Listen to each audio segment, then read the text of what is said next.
Welcome back friends in another very important video tutorial from Unique Life Sciences, and today we'll study about endosymbiotic theory यानी अंतःसहजीवन theory के बारे में study करेंगे कि ये अंतःसहजीवन theory क्या थी जो प्रोकैरियोट्स के बारे में दी गई थी। तो आज हम इसके बारे में स्टडी करने वाले हैं। तो चलिए शुरू करते हैं।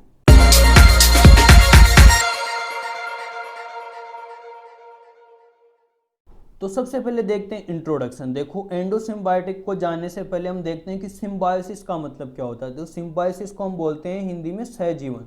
तो सहजीवन आपको पता होगा क्या होगा, जब जो अलग अलग जीव एक साथ रहकर दोनों एक दूसरे को फायदा पहुंचाकर या लाभ पहुंचाकर एक साथ जीवन यापन करते हैं तो हम उसको बोलते हैं सहजीवन।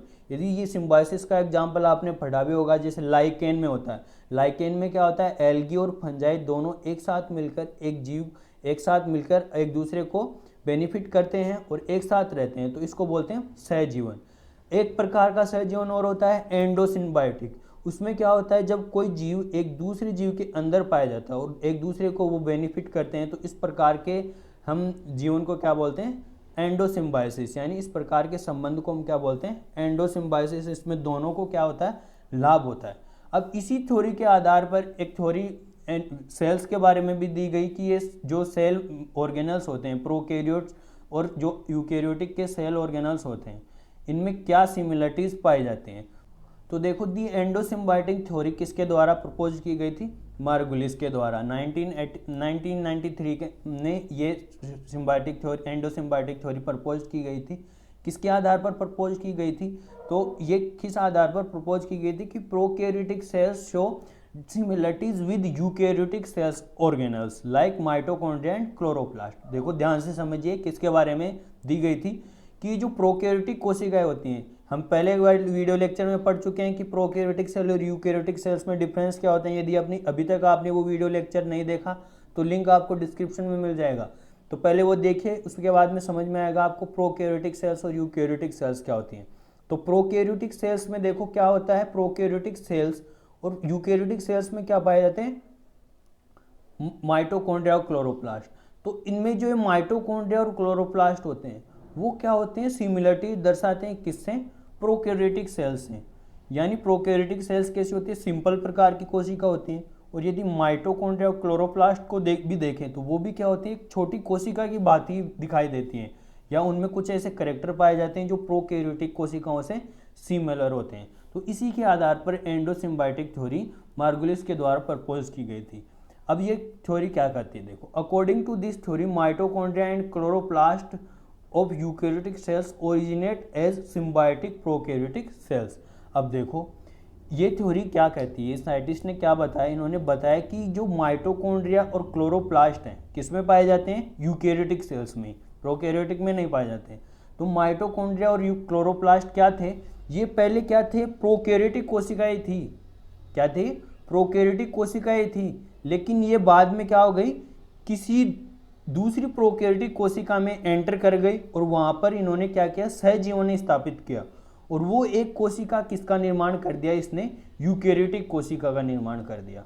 तो ये क्या कहना चाह रहे थे कि जो माइटोकॉन्ड्रिया और क्लोरोप्लास्ट का उद्भव हुआ है वो किससे हुआ है, किससे हुआ, प्रोकैरियोटिक कोशिका से। यानी क्लोरोप्लास्ट और माइटोकॉन्ड्रिया कोई समय में स्वतंत्र प्रोकैरियोटिक कोशिका थी, लेकिन बाद में ये जरूरत के अनुसार, नीड के अनुसार किस में एंटर कर गई, एक दूसरी प्रोकैरियोटिक कोशिका में एंटर कर गई और वहां पर इन्होंने अंतःसहजीवन स्थापित किया और इसके द्वारा किसका निर्माण हो गया, यूकैरियोटिक कोशिका का निर्माण हो गया।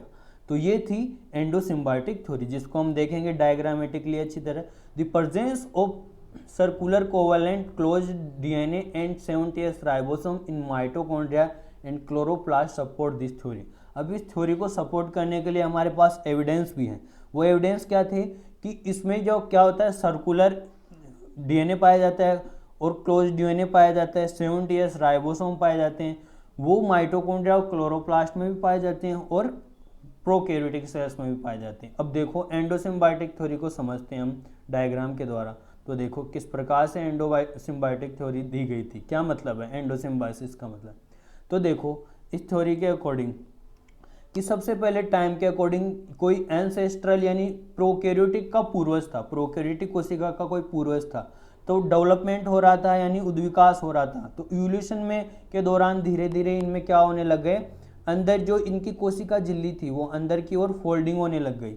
अंदर की ओर फोल्डिंग हुई तो उससे धीरे धीरे किसका निर्माण होने लग गया, एंडोप्लाज्मिक रेटिकुलम का निर्माण होने लग गया।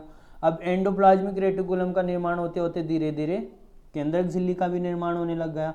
यानी क्योंकि प्रोकैरियोट से यूकैरियोट का निर्माण हुआ है, सेल थ्योरी क्या कहती है, युद्ध विकास में क्या हुआ है कि प्रोकैरियोटिक कोशिकाओं से यूकैरियोट का निर्माण हुआ है।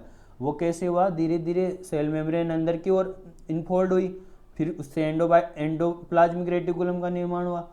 फिर क्या हुआ, इन्होंने बताया कि यहाँ पर साथ ही में क्या थी, कुछ ऐसी कोशिकाएं यानी प्रोकैरियोटिक थे, यानी कुछ ऐसे बैक्टीरिया थे, वो कैसे थे, एरोबिक यानी श्वसन करने वाले, वायवीय श्वसन करने वाले हेटेरोट्रोफिक प्रोकैरियोट थे। छोटे थे, इन कोशिकाओं से छोटे थे और कैसे थे, हेटेरोट्रोफिक थे, यानी जो अपना भोजन खुद नहीं बना सकते थे, लेकिन कैसे थे, एरोबिक श्वसन करने वाले थे। वो क्या हो गया, इस सेल में एंटर कर गया। कौन सी सेल में, इस सेल में। तो यहाँ पर देखो इस सेल में एंटर कर गए या इस सेल के द्वारा एनगल्फ कर लिया गया, अंदर ले लिया गया। तो इस सेल को क्या फायदा हुआ कि ये भी कैसा करने लग गई, ये क्या करने लग गई, शोषण करने लग गई, वो भी कैसा, एरोबिक शोषण करने लग गई, यानी वायवीय शोषण करने लग गई। और ये सेल आगे डेवलप होके किसका निर्माण कर लिया इसने, एंसेस्ट्रल हेटेरोट्रोफिक यूकैरियोटिक कोशिका का। यदि हम बात करें तो ये कोशिका कौन सी कोशिका कह सकते हैं इसको मॉडर्न में, एनिमल सेल्स, क्योंकि एनिमल सेल्स ऐसी होती है जिसमें माइटोकॉन्ड्रिया पाया जाता है, यानी वो हेटेरोट्रोफिक होती है, अपना भोजन स्वयं नहीं बना सकती।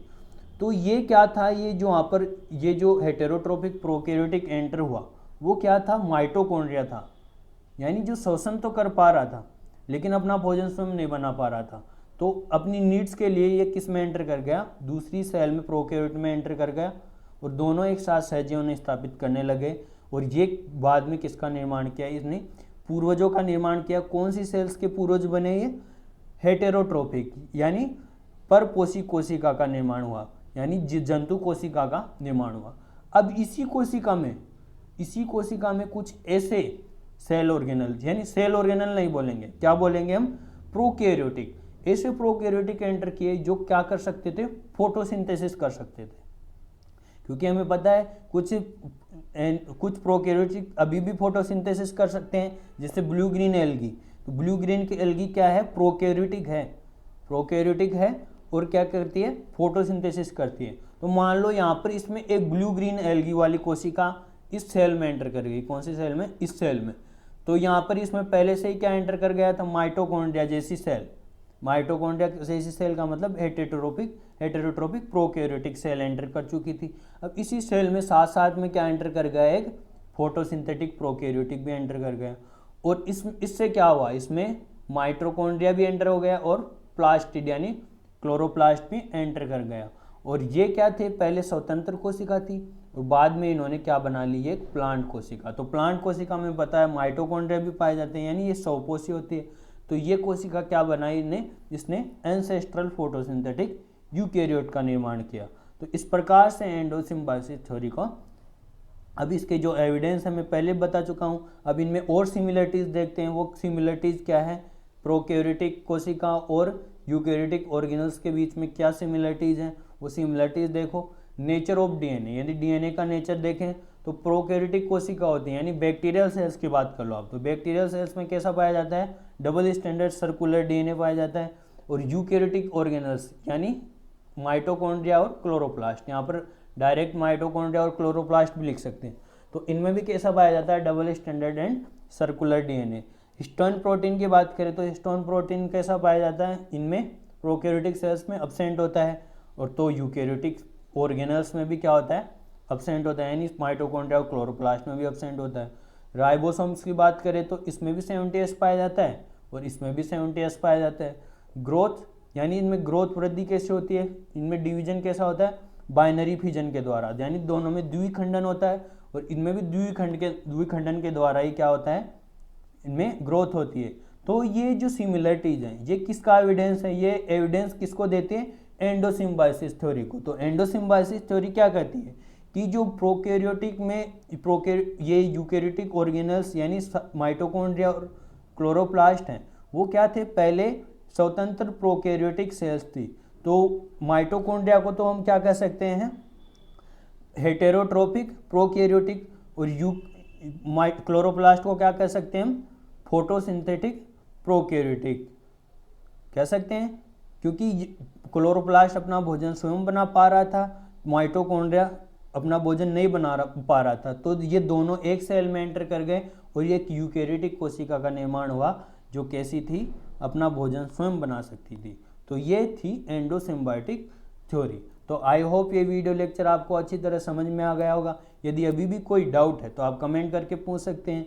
यदि आपको वीडियो लेक्चर अच्छा लगा तो वीडियो को लाइक कीजिए, यदि आप चैनल पर नए हैं तो चैनल को सब्सक्राइब कीजिए और अपने दोस्तों के साथ ज़्यादा से ज़्यादा शेयर कीजिए। तो मिलते हैं नेक्स्ट वीडियो लेक्चर में, तब तक के लिए टेक केयर, बाय, धन्यवाद, जय हिंद।